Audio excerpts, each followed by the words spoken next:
Yo, what's going on with y'all? It's your boy Neo XO here to talk about Black Clover episode 154. This was a really good episode. We got a lot of information. I'm gonna get straight into that. Make sure y'all subscribe if y'all like Black Clover. And with that being said, let's hop right into the video.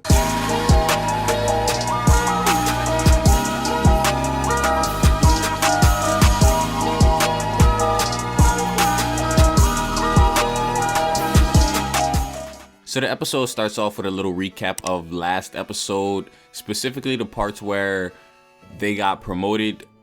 And we know that Yuno got promoted to the same rank as Langris, the vice captain of the Golden Dawn. And we see in the last episode, kind of whenever it was ending, Langris was not too happy about that. And this is a really good episode because we know that Langris and Yuno have had a sort of unspoken relationship.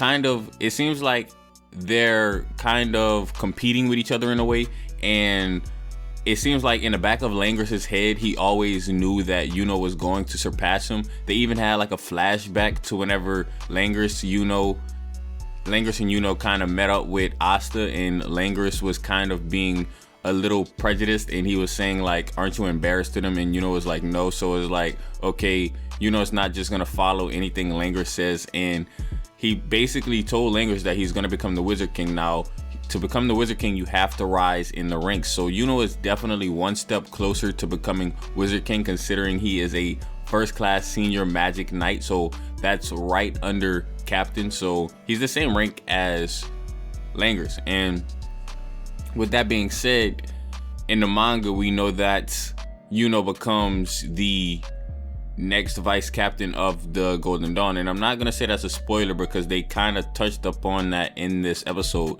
Langris actually left the Golden Dawn for a period of time, but before we get too deep into that, let's rewind a little bit on how we got there.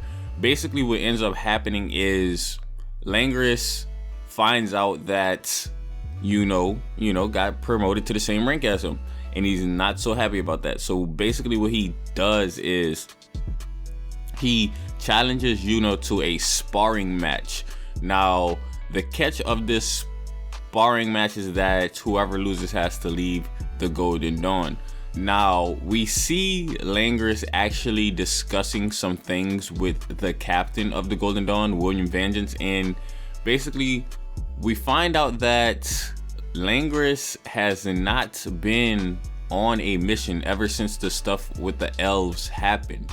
Ever since he got, reincarnated as an elf during the elf invasion arc, he has not been on a mission. So that means he's not doing his duty as the vice captain of the Golden Dawn. Now, we see in an episode that happened not too far from this one, that happened kind of a couple weeks back, we saw that Langris was asked. It's like this show in this series has a lot of details that you guys gotta pick up on and see. I like that. I really like that. It's like all of these little threads connect with each other. Like, they had an episode where William asked him to do something and he was kind of hurt, so he didn't do it. And we can see he's still, by the time we're at this episode right here, he's still not doing his duties as vice captain. And to me, it seems like an internal struggle more than an external one. He's really been forced to change as a person, considering he almost killed his brother. Like, that has to put some type of mental strain, especially when you're the vice captain, you're in that position and you do something like that. Now it seems like you failed as a vice captain. So that can definitely be a part of the reason why he doesn't want to be vice captain at the moment. And he also, in Langris's head, he also has an inferiority thing towards Yuno. You can kind of just tell because of the way he interacts with Yuno.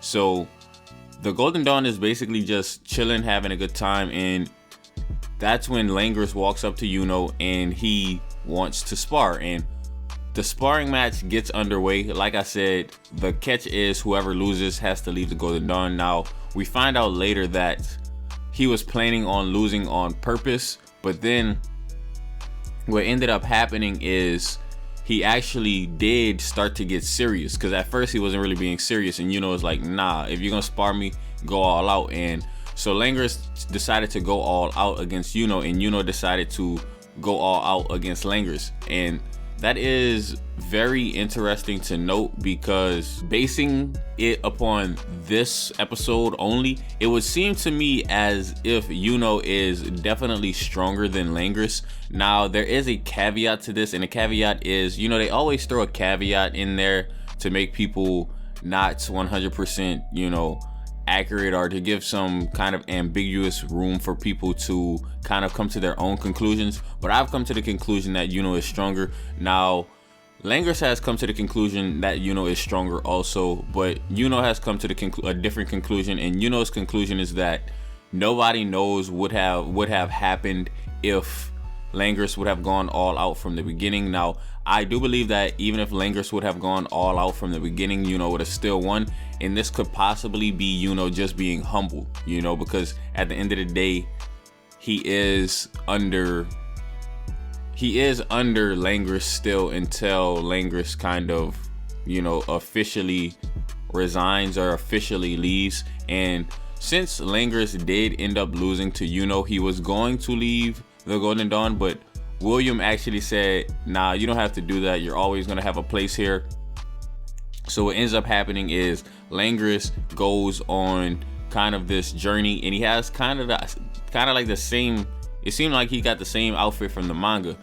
This is why people have to watch the anime. Guys, like I'm telling y'all, if y'all know some people who are manga only, they're missing this, because in the manga, we know what happened with the attack on the Golden Dawn. Now, y'all know I can't get too in-depth right here, but I got plenty of videos, you know, and I talk about this in some of the videos. I'm not gonna get too in-depth because some people are anime only, and I'm gonna respect that. So basically, in the manga, they had an attack on the Golden Dawn. Not gonna really say who. If you read the manga, you know who I'm talking about. But they attacked the Golden Dawn, and Langris was nowhere to be found. Now, the discussion around that chapter was, where is Langris? If Langris was there, Langris could have done something. Now, this episode right here explains why Langris is not there, and the reason he's not there is because he's on a journey. He lost to Yuno, and now he's on a journey of, I would assume, self-discovery, and I would assume getting stronger. So the next time we see him, he's definitely going to be stronger. And we know in the manga, he's going to be a part of the squad that is going to be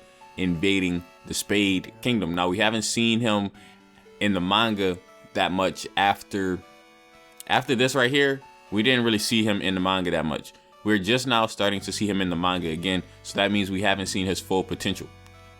So for my manga readers, whatever his full potential is, it starts here. All right, this is where it starts, because this is how his training goes. He leaves the Golden Dawn, he goes on a journey, he gets the new fit, you know, that we see in the manga, and that's what happens with that. So Yuno does end up becoming the vice captain of the Golden Dawn, and this is why right here. Langris is nowhere to be found. He's not doing his duties right now. He's kind of on a break, and we're just gonna see. I can see him possibly taking back the title of vice captain in the future. I can see that happening, but we don't know until it actually happens, you know. Really good episode. The animation was on point for this episode. The sparring match, as far as that's concerned, I really enjoyed watching that. It was a really good fight, and this is not gonna be the last time that Yuno and Langris spar. We're gonna see that some more. Last thing I want to touch on is the fact that this is some canon stuff. So if you're not watching the anime and you just reading the manga, you're missing this canon stuff, because this is canon, because it fits with the exact manga story.